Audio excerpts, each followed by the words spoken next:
กราบทักทายสบายดีแหละสวัสดีครับพ่อแม่พี่น้องเนาะบ่ว่าจะอยู่ในประเทศหรือว่าต่างประเทศก็ขอต้อนรับพี่น้องเฮาเข้าสู่ซองบ่าวแพงลาวเนื้ออีกคือเก่าคือเดิมกันเด้อพี่น้องเนาะมื้อนี้มาพบมาพอกับแพงก็อยู่ในป่าพี่น้องเพราะว่ามื้อนี้แพงก็สิพาพี่น้องเฮาไปซอกเห็ดพี่น้องเพราะว่ายามนี้ก็ถือว่าเป็นฤดูกาลที่ว่ามีเห็ดออกเห็ดอยู่ในป่าเนาะพี่น้องเอาเป็นว่าตอนนี้เนาะแพงก็ได้มานั่งอยู่บนที่ว่าจะซอกเห็ดกันแล้วพี่น้องอยู่ในป่าในดงแถวนี้เนาะพี่น้องเอาเป็นว่าตอนนี้แพงกับสิพาพี่น้องเฮาไปเบิ่งกันเลยเนาะเพราะว่าแพงกับเป้าหมายของเฮาก็คือเป็นเฮ็ดทานพี่น้องเดี๋ยวจะพาพี่น้องเฮาไปเบิ่งน้กันเลยพี่น้องเอาเนาะพี่น้องตอนนี้แพงก็ได้มาฮอดอยู่ในป่าบอนที่ว่าจะซอกเฮ็ดกันแล้วพี่น้องเพราะว่าเป้าหมายของเฮาก็คือเป็นเฮ็ดทานพี่น้องว่ามันออกแล้วพี่น้องแต่ว่ามันยังน้อยเนาะพี่น้องออกเต็มตามดินพี่น้องเฮาก็จะใส่แวกเนาะพี่น้องเคี่ยเอานี่ตัวน้อยๆพวกนี้เนาะพี่น้องก็คือเป็นเห็ดทานที่กำลังออกมามันยังบ่ทันใหญ่เท่าพี่เราจะเลาะซอกเบิ่งป้าพี่น้องบนนี้เจอบนนึงพี่น้องเริ่มใหญ่แล้วพี่น้อง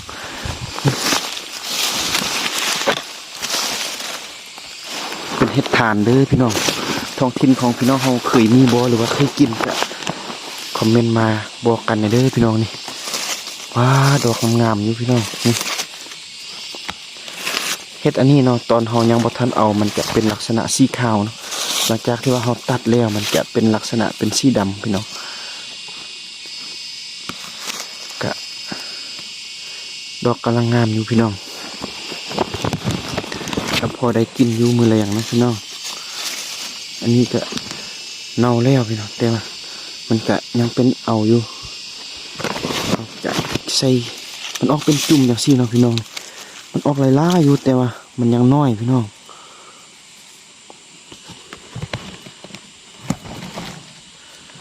บอนนี้ก็มี3-4 ดอกพี่น้องเฮากะจะไปเบิ่งอยู่หลายบอนเนาะเพราะว่าแต่ละปีเฮากะเคยมาเอาแล้วพี่น้องฮอดยามเฮาก็ได้มาเบิ่งมันออกแท้อยู่เนาะพี่น้องแต่ว่ามันยังส่วนลายมันยังบ่ทันใหญ่เทื่อ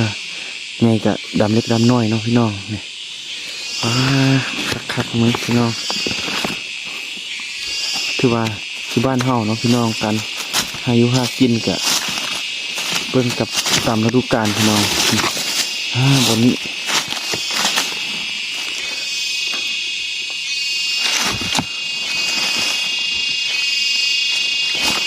ดอกงามอยู่พี่น้องอันนี้งามอยู่พี่น้องมันยังเสียดายมันยังบ่ทันใหญ่เนาะพี่น้องอีก2-3 วันมันจะน่าจะใหญ่แล้วพี่น้องโอ้ยามนี้เนาะพี่น้องเห็ดอีย่างอยู่ในป่าก็ออกหลายชนิดอยู่เนาะพี่น้องตัวเห็ดบางชนิดก็กินได้แต่ว่าบางชนิดก็เป็นอันตรายพี่น้องบางท้องถิ่นกินก็เฮ็ดให้เฮาเบื่อเฮาเมาก็เป็นได้พี่น้องการที่ว่าเฮาซอกหาอาหารหรือว่าซอกเห็ดอยู่ในป่าเฮาต้องรู้ซื่อของมันอย่างคักแน่เนาะพี่น้องเฮาจึงได้เอามากินได้พี่น้องคันว่าเฮาบ่ฮู้ซื่อของมันเนาะเฮ็ดซุ่ม4ซุ่ม5มากินอาจจะเฮ็ดให้เฮาเบื่อเมาหรือว่าเสียชีวิตก็เป็นได้พี่น้องพี่น้องส่วนลายมันยังบ่ทันใหญ่พี่น้องมันออกลายเติบพี่น้องแต่ว่ามันยังดอกน้อยๆเนาะมันยังบ่ทันใหญ่เทื่อนี้ก็นี่พี่น้องสังเกตเบิ่งเนาะมันยังขาวๆอยู่จังซี่อีก2-3 วันนะพี่น้องน่าจะข้าวเต็มแถวนี้อะไรพี่น้องแถวนี้ก็เต็มหมดนี่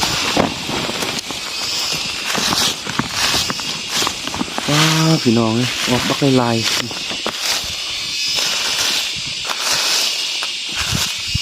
เต็มตามหน้าดินพี่น้อง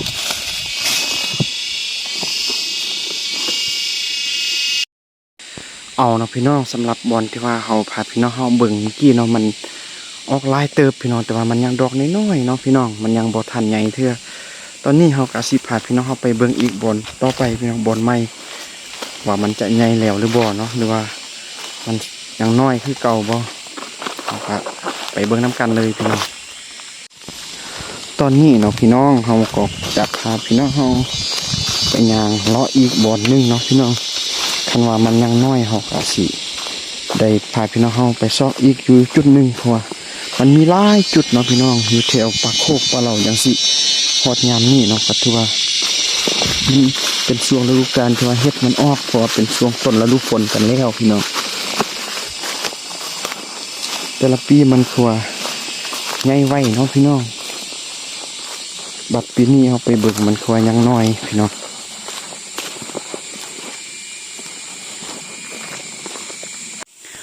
มาหอดจุดนี้พี่น้องเฮ็ดก็มีหลายชนิดอยู่พี่น้องแต่ว่า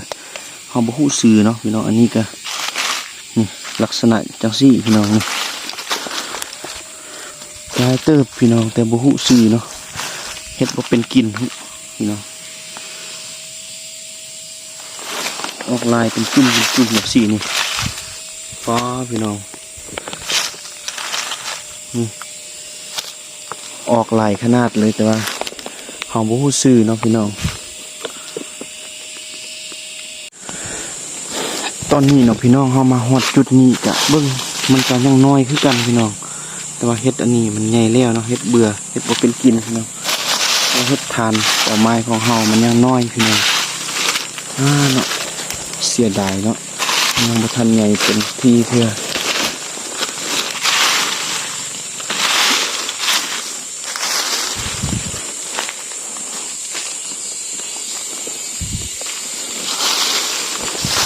มันออกลายพี่น้อง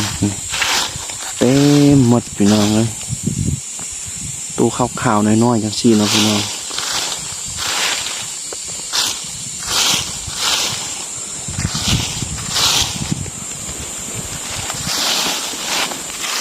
ออกเต็มแถวนี้เลยพี่น้องเลย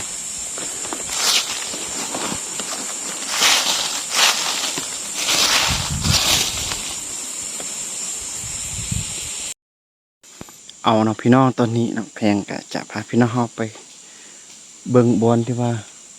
จุดหนึ่งพี่น้องเพราะว่าบอลเมื่อกี้นะเบิ่งมันยังน้อยอยู่เนาะพี่น้องยังน้อยสำนี้นะมันยังบ่เป็นกินเทื่อเพราะว่าอีก2-3 วันมันก็น่าจะใหญ่แล้วพี่น้องเพราะว่าตอนนี้แพงก็จะพาพี่น้องเข้าไปเบิ่งอยู่ในแคมป์หน้าของพ่อเฒ่าพี่น้องเป็นจุดสุดท้ายเนาะพี่น้องก็รอรุ่นเบิ่งว่ามันจะใหญ่บ่หรือว่ามันยังน้อยคือกันเนาะก็รอทารุ่นเบิ่งตอนนี้แพงก็สิพาพี่น้องเข้าออกจากป่าบ่นี้ก่อนไปหาอยู่ในแคมป์นาเนาะเอาเป็นว่าไปฮอดอยู่จุดนั่นเนาะจะให้พี่น้องเขาได้เบิ่งนำกันเลยพี่น้องเอาเนาะพี่น้องตอนนี้แพงก็ได้กลับมาฮอดอีกจุดหนึ่งพี่น้องเป็นแคมป์นาแคมป์ส่วนของพ่อเฒ่าแม่เฒ่าเนาะพี่น้องเพราะว่าอยู่ในแต่ละปีแพงกับเมียก็เคยมาเอาอยู่ทางหลังของบ่แพงจุดหนึ่งเนาะพี่น้องกะสิพาพี่น้องไปเบิ่งว่ามันจะออกใหญ่แล้วหรือบ่หรือว่ายังบ่ทันใหญ่เนาะพี่น้องกะรอทารอรุ่นเบิ่งน้ำกันแต่ตอนนี้แพงกับขอพักจักหน่อยพี่น้องว้าเถอะเมื่อยขนาดเดียวจะให้พี่น้องเขาได้เบิ่งภาพบรรยากาศยามแรงพี่น้องเนาะให้พี่น้องเขาได้เบิ่งบรรยากาศอยู่ในบ้านบ่าวแพงว่าจะเป็นจังใดเนาะฤดูกาลช่วงนี้กลับไปเบิ่งน้ำกันเลยพี่น้องตอนนี้เนาะพี่น้องแพงก็จะให้พี่น้องเขาได้เบิ่งภาพบรรยากาศอยู่ในบ้านนอกบ้านนาชนบทของลาวพี่น้องสังเกตเบิ่งอยู่ในแถวลุ่มกับเป็นสวนสาลีข้าวโพดพี่น้องเขากะให้พี่น้องเขาได้เบิ่งภาพบรรยากาศยามแล้งเนาะพี่น้องพร้อมกับวิถีชีวิตชาวบ้านในการดำรงชีวิตหาอยู่หากินอาการตอนนี้ทางข้างบางแพงกับมีห้างเพิงห้างหนึ่งพี่น้องนี่เพิงมิ่มพี่น้องนี่จากน้อยบางแพงกับสีฮักเอาเนาะว่ามันมีแนวกินบ่หรือว่ามันบ่มีเนาะกะจะให้พี่น้องเขาคอยเบิ่งน้ำกันพี่น้องเอาเนาะพี่น้องตอนนี้แพงก็ได้เอามาเป็นที่เรียบร้อยกันแล้วพี่น้องนี่น้ำเพิงมิ่มเนาะพี่น้องจากธรรมศาสตร์ก็ได้แล้วเนาะมันมีแต่น้ำเนาะพี่น้องนี่หวานกินน้ำกันแซ่บๆเด้อพี่น้อง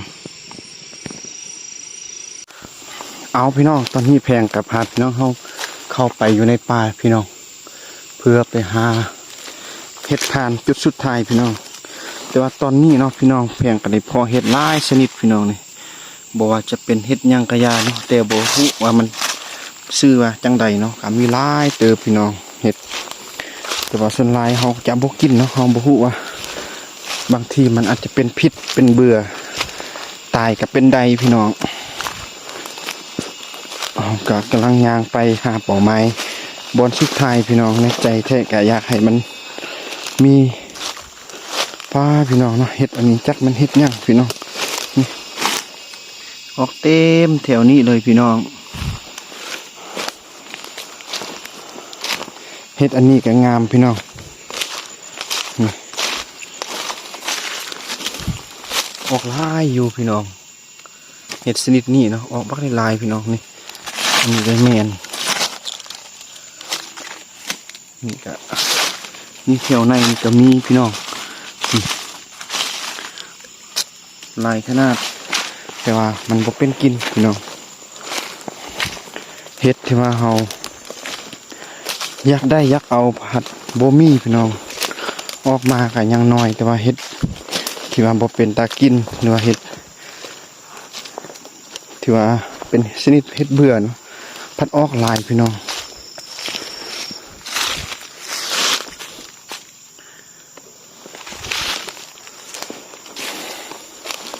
เอาเป็นว่าฮอดจุดที่ว่าแพงจะซอกเห็ดนั่นก็จะให้พี่น้องเขาได้รุ่นเบิ่งน้ำกันเลยพี่น้องเอานะพี่น้องตอนนี้แพงก็ได้มาฮอดจุดที่ว่าเป้าหมายของแพงเนาะบนที่ว่าเคยเอาในปีที่ผ่านมาเนาะว่ามันยังจะออกบัวเขาก็จะเคลียร์ซอกตามใบไม้นี่พี่น้องว้ามันก็ยังน้อยขึ้นกันพี่น้องนี่อันนี้เนาะพี่น้องดอกชนิดนี้เนาะเห็ดที่ว่าเขาซอกมันยังน้อยอยู่เนาะจักมันเป็นอย่างเนาะพี่น้องมันควรนั่นไงแต่ละปีช่วงยามนี้เนาะวันที่นี่มันก็เริ่มไงกันแล้วเนาะอันนี้นี่ว้าเนาะพี่น้องข้าวจวดเลยแต่ว่ามันยังน้อยเนาะพี่น้อง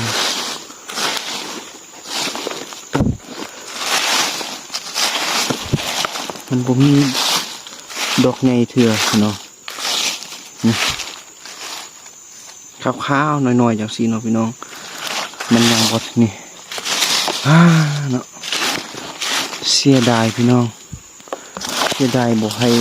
ได้ให้พี่น้องเขาได้เบิ่งเห็ดดอกเห็ดไงดอกเห็ดงามเนาะพี่น้องแถวนี้ก็ยังน้อยพี่น้องเนาะว่ามันใหญ่เขาก็น่าจะได้เป็นธงพี่น้อง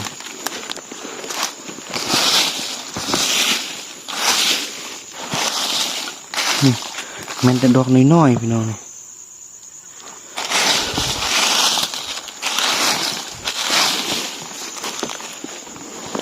คันมันออกเนาะมันน่าจะเต็มแถวนี้พี่น้องคันว่ามันใหญ่นะอันนี้มันยังน้อยเนาะเต็มเลยพี่น้อง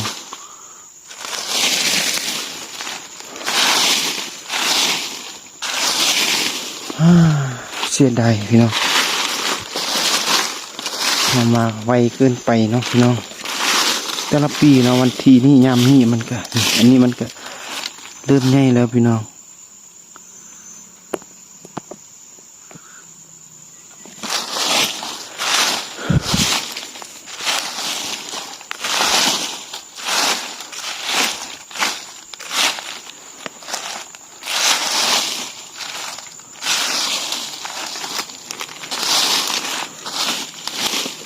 ออกเต็มเลยพี่น้อง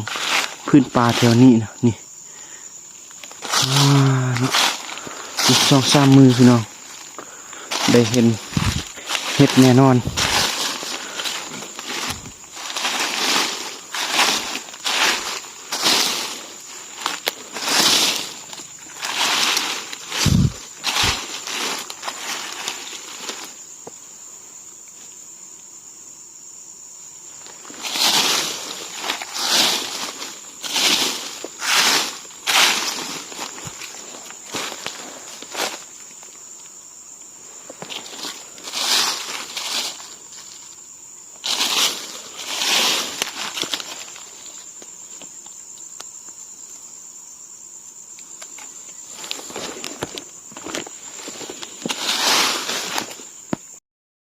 เอาเนาะพี่น้องตอนนี้เนาะแพงกะจะให้พี่น้องเฮาได้เบิ่ง